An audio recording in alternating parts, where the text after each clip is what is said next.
All right, so here's what I've been doing. The change I made, maybe it helps you. You're probably already doing something like this. So I like to use Brainpop. We got that resource.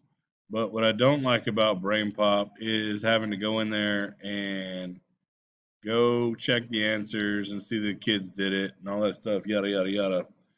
Um, you got to log into Northeast.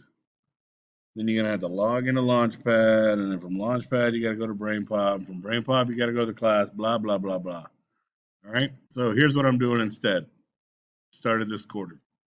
So if I sign a Brainpop, like right here,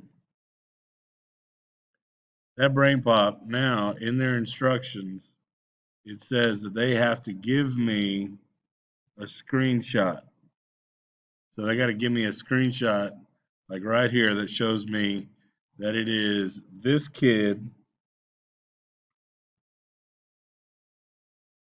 All right.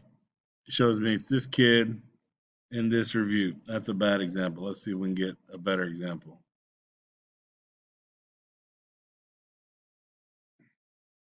All right, good. So this is definitely William.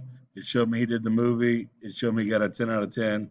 So I can just put the grade in right now and then move on. So it saves me from going into BrainPop and then for BrainPop, type it into Classroom. And from Classroom, type it into GradeSpeed or Skyward or whatever.